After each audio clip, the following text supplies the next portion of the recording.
வணக்கம். இன்றைக்கு என்ன தலைப்பு பார்க்க போகிறோம்னா, வக்கரமான குரு திசை என்ன நடக்கும் அப்படின்றது தான் இன்றைக்கு பார்க்க போகிறோம். பொதுவாக குரு வக்கரம் பெற்றாலே பொதுவாக மக்கள் பயப்படுறாங்க. குரு வக்கரம் பெற்றால் பயப்படக்கூடிய அளவுக்கு ஒன்றும் பலன்கள் மாறிடாது.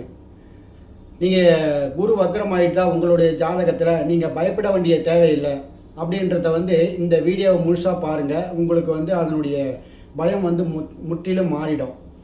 இப்போ ஒருவருடைய ஜாதகத்தில் குரு வக்கரம் பெற்று அது ஆணாக இருந்தாலும் அது பெண்ணாக இருந்தாலும் அந்த திசை தான் நடக்கணும் அப்படின்றது கிடையாது. ஒருவருடைய ஜாதகத்தில் குரு வக்கரமாக இருந்ததுன்னு வச்சுங்களேன், எல்லாமே தாமதமாக கிடைக்கும். அனுபவ மூலியத்தில் கிடைக்கக்கூடிய பொருள் நம்ம விட்டு போகவே போகாதுன்னு சொல்லுவாங்கள்ல, அதுபோல் எல்லாமே அனுபவப்பட்டு நின்று நிதானமாக மெதுவாக கிடைக்கும். அது குழந்தையாக இருந்தாலும் சரி, காதலாக இருந்தாலும் சரி, திருமணமாக இருந்தாலும் சரி, சொத்து, வண்டி, வாகனம், ஒரு மனிதனுடைய அத்தியாவசிய அனைத்து உட்பொருளுமே, அது பொருள்காரத்துவமாக இருந்தாலும் சரி, இல்லை உயிர்காரத்துவமாக இருந்தாலும் சரி, எல்லாமே என்ன பண்ணுன்னா அதில் ஒரு அனுபவத்தை கொடுத்து காக்க வச்சிருந்து மெதுவாக கொடுக்கக்கூடியது தான் குரு வக்கரம்.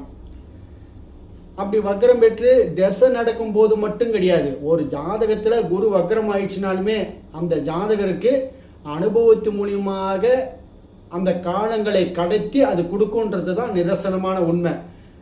இப்போ ஒரு உதாரண ஜாதகம் போட்டு நம்ம சொல்லுவோமே, இந்த திரையில் தெரியக்கூடிய ஜாதகம் பாருங்க, துலா லக்கணம், லக்கணத்திலேயே சனி கேது, 4ஆம் இடத்துல மகரத்தில் குரு வக்கரம் ஆகியிருக்காரு, நீசம் பெற்று வக்கரம் ஆகியிருக்காரு, மேஷத்தில் சந்திரன் ராகு, கடகத்தில் சுக்கிரன், சிம்மத்தில் சூரியன் செவ்வாய் புதன், இப்படி அமைந்திருக்கக்கூடிய இந்த ஜாதகம் பாருங்க, 5/9/1985 10:15 மணி காலையில் பிறக்கிறாரு. தமிழ்நாட்டு ஜாதகர் தான் இவர். இந்த ஜாதகத்தை நீங்கள் வேணா ஜாதகத்தை உங்களுடைய ஆப்பில் போட்டு பார்த்துக்குங்க. இந்த கிரக நிலைகள் அமைந்த இந்த ஜாதகருக்கு குழந்தை தாமதம், திருமணம் தாமதம், இவருடைய வாழ்க்கையில் கிடைக்கக்கூடிய அனைத்து சொத்து சோகம் அனைத்துமே தாமதமாக கிடைக்கிது. ஆனால் அவருக்கு இப்போ குரு தசையே எதுவுமே நடக்கலை. ஏன்னா பிறக்கும்பொழுது பரணி நட்சத்திரத்தில் பிறக்கிற இந்த சந்திரன் சுக்கிர தசை, சூரிய தசை, சந்திர தசை, செவ்வாய் தசை, இப்போ ராகு தசையை தான் கடந்துட்டு வந்துட்டு இருக்காரு. அப்போ குரு தசைக்கு அடுத்த தசை தான் இவருக்கு நடக்க போகுது. ஆனால் இருந்தாலும் இப்போவே அவருக்கு எல்லாமே அனுபவப்பட்டுடுது.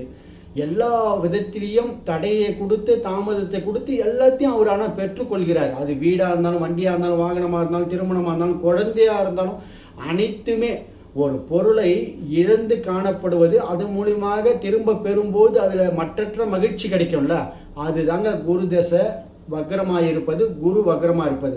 குரு வக்கரம் ஆயிடுச்சுன்னா உடனே உங்களுடைய ஜாதகத்தில் பயப்படாதீங்க. இப்போ இந்த ஜாதகருக்கு பாருங்களேன், குரு வக்கரமாக இருக்காரு. யார் வீட்டில் வக்கரமாக இருக்காரு? சனி வீட்டில், மகர வீட்டில் வக்கரமாக இருக்காரு. கால புருஷனுக்கு 10ஆம் வீட்டில் வக்கரமாக இருக்காரு. அப்போ அந்த குரு வக்கரமாக இருக்கும். அப்போ காலபுருஷனுக்கு 10ஆம் இடம் சனியோட வீடு. வேலையில் இடமாற்றங்கள் இருக்கும், ஒரு அழுத்தம் இருக்கும், அடிக்கடி இடமாற்றம், தொழில் மாற்றம் இருக்கும். பட் அதில் ஒரு அனுபவத்தை கொடுத்துக்கிட்டே இருக்கும். ஆனால் பண வரவில், பொருளாதாரத்தில் எந்த வித சிக்கலும் இருக்காது, அவருக்கு கொடுத்துக்கிட்டே இருக்கும். அதுதான் நீசமான வக்கரம் பெற்ற குருவினுடைய தன்மை. ஆனால் குரு தசையே நடக்கலை, இது எல்லாம் நடக்கும். ஏன் அப்படின்னா, குரு அமர்ந்த வீட்டு அதிபதி சனி லக்கணத்தில் உச்சம் பெற்றிருக்கிறார். எப்பயுமே ஒரு கிரகம் வக்கரமாகவோ நீசமாகவோ 6, 8, 12 இருந்து விட்டால் அவர் உட்கார்ந்த வீட்டு அதிபதி எப்படி இருக்காரு, அவர் உட்கார்ந்த நட்சத்திர சாரநாதன் எப்படி இருக்காருன்னு பார்க்கணும். இப்போ குரு அமர்ந்த சாரம் சந்திரனோட சாரம். அப்போ லக்கணத்துக்கு 7 மேஷத்தில் இருக்கிறாரு. அந்த மேஷத்தில் உட்கார்ந்த சந்திரன் வலிமையாக இருக்காரா பாருங்களா. பரணி நட்சத்திரத்தில் சுக்கிரன் அவரோட வீட்டில், கடக வீட்டில் சுக்கிரன். அப்போ சந்திரன் இந்த இடத்த வலிமை பெற்றிருக்கிறார். அப்போ அந்த உடல் உழைக்காமலே ரொம்ப ஹார்ட் ஒர்க் பண்ணணும்னு அவசியம் கிடையாது இவருக்கு. பட் ஆனால் அவருக்கு எல்லாமே திரும்ப கிடைக்குன்றது உறுதியாக சொல்லுது. இப்போ இவருக்கு ராகுதசை நடக்குது, எல்லாமே கைகூடி வரும். ஆனால் தடை தாமதத்தோடு வரும்ன்றது தான் நிதர்சனமான உண்மை. எப்பொழுதும் உங்களுடைய ஜாதகத்தில் குரு வக்கரமாக இருக்கா, இல்லை நீசமாக இருக்கா, இல்லை 6, 8, 12 இருக்கா, அவர் உட்கார்ந்த வீட்டு அதிபதி எப்படி இருக்காரு, அந்த வீட்டு அதிபதி என்ன இப்போ இவருக்கு சனி வீட்டு அதிபதியில் உட்காந்துருக்காரு. மகரத்துல குரு. சனி என்ன சாரம் இருக்கிறாருன்னா விசாகத்துல இருக்கிறாரு. அப்ப குருவோட சாரத்திலே இருக்காரு. நீசம் பெற்றவனுடைய சாரமாகி உச்சமாகி இருக்காரு. ஆனா அவர் உட்கார்ந்த வீட்டு அதிபதி யாரு? சுக்கிரன். சுக்கிரன் வந்து எங்க இருக்காரு? லக்னத்துக்கு 10ஆம் இடத்துல கடகத்துல இருக்காரு.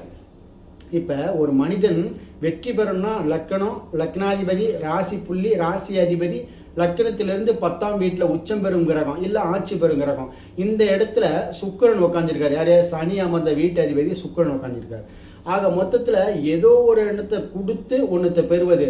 துலா லக்கணம், துலா ராசிக்காரர்களுக்கு வந்து ஒன்றை இழந்து ஒன்றை பெறுவதுன்றது வந்து அது இயற்கையினுடைய டிசைன், அது ஜோதிடத்தினுடைய விதி. அப்போ இவர் என்ன பண்ணுவார்? ஒன்றத்தை இழந்து இன்னொன்றத்தை அடைவாருன்றத வந்து இந்த துலா லக்கணத்துக்கே உரிய ஜாதகம், துலா ராசிக்கே உரிய ஜாதகம். அது யாராக இருந்தாலும் சரி, இவர் வேகமாக செயல்படக்கூடிய தன்மையில் இருந்தாலும் சரராசியில் லக்கணம் விழுந்து இவருடைய சந்திரன் அங்கேயும் பாருங்க சரராசியில். ஆனால் எல்லாமே மெதுவாக நடக்கும். அப்போ வேகமாக இருக்கிறவங்களுக்கு மெதுவாக நடக்கும்போது அதுவே அவங்களுக்கு வந்து ஒரு பெரிய குற்ற உணர்ச்சியாக தெரியும். ஆனால் அதை பற்றி கவலையே பட தேவையே இல்லை. அடுத்தது இவருக்கு வரப்போகிற தசை குரு தசை. குரு தசை எப்படி இருக்கும்? எதையெல்லாம் இழந்தாரோ அதையெல்லாம் அனுபவத்து மூலியமாக அமைதியாக பீஸ்ஃபுல்லான வாழ்க்கையை இவர் வாழ்வார்ன்றதை வந்து உறுதியாக சொல்லிடலாம். அப்போ வந்து ஒரு ஜாதகத்தில் குரு வக்கரம் பெற்று விட்டால் ஒரு குரு வந்து அந்த தசை நடத்தும் போது கண்டிப்பாக அனைத்து விதமான விஷயங்களையும் திரும்ப கொடுக்குன்றது தான் உறுதியான ஒன்று. அதுவே அந்த குரு வந்து உட்கார்ந்த வீட்டு அதிபதி, குரு உட்கார்ந்த சாரநாதன் வந்து கெட்டுட்டாருன்னு வச்சுங்களேன், அவர்களுக்கு தான் வந்து சிக்கலான போராட்டமான விஷயத்தை வந்து இன்னும் ரொம்ப அதிகமான கஷ்டப்படுத்தி அதுக்கப்புறம். ஆனால் கண்டிப்பாக வக்ரம் என்றாலே திரும்ப பெறுவது. முதல்ல வக்ரம்னா என்ன? நம்ம பூமியிலிருந்து வளிமண்டலத்தில் கிரகங்கள் பார்க்கும்பொழுது தன்னுடைய நிலையை, அதாவது ஃபார்வர்டில் போயிட்டு இருக்கிறது அது வந்து பின்னாடி ரிவர்ஸில் போகிற மாதிரி காட்சி அளிக்கும். ஏன்னா சூரியனுடைய அமைப்பில் பூமியிலிருந்து பார்க்கும்போது தான் அந்த அமைப்பு. அப்படி இருக்கும்போது நமக்கு பூமியில் இருக்கக்கூடிய உயிரினங்கள் வாழக்கூடிய இந்த அமைப்புக்கு தான் அந்த ரெட்ரோ பிளானட்டாக வந்து அந்த கிரகம் தெரியும், குருன்ற பிளானட்டு. அந்த இடத்துல இப்படி இருந்தால் இப்படி தான் பலன்கள் என்றது நம்மளுடைய முன்னோர்கள், சித்தர்கள், ஞானிகள், இறைவனை உணர்ந்தவர்கள் வந்து அற்புதமாக சொல்லிட்டு போயிருக்காங்க. அப்போ குரு வக்கரம் பெற்றால் உங்களுக்கு கவலை இல்லை. குரு வக்கரம் பெற்றுனா குழந்தை இல்லை, குரு வக்கரம் பெற்றுனா திருமணம் இல்லை, குரு வக்கரம் பெற்றால் வீடு வாங்கணும். பாருங்க, இவருக்கு 4 குரு கோடிக்கணக்கில் வீடு வாங்கி வச்சிருக்காரு. இவர் ஒரு பெரிய மெயின் சிட்டியில் குரோர் கணக்கில் வீடு வாங்கி வச்சிருக்காரு. இதெல்லாம் எப்படி சாத்தியம்? அப்போ கிடைக்குது, ஆனால் தாமதமாக கிடைக்குது அப்படின்றது தான் வந்து குரு வக்கரம் பெற்று அந்த திசை நடந்தாலும் சரி, திசை நடக்காவிட்டாலும் சரி. ஏன்னா குரு வந்து பரணி நட்சத்திரத்தில் உட்காந்துருக்கிறதுனால, குரு வந்து பரணிக்கு சுக்கிரனுடைய தன்மை பெறுவதுனால இதனுடைய அமைப்பு பாருங்க. குரு திருவோண நட்சத்திரம், அந்த சந்திரன் பரணி நட்சத்திரம், அந்த சுக்கிரன் சந்திரனுடைய வீட்டில் இது மாதிரி இருக்கிறதுனால இவருக்கு வந்து எந்த திசையிலேயா இருந்தாலும் குரு வக்கரத்தினுடைய தன்மையை கலந்து பலன்களை தாமதமாக, தடையாக, திருப்தியாக, அனுபவத்தின் மூலியமாக கண்டிப்பாக உறுதியாக கிடைக்கும்ன்றதை வந்து நம்ம சொல்லலாம்.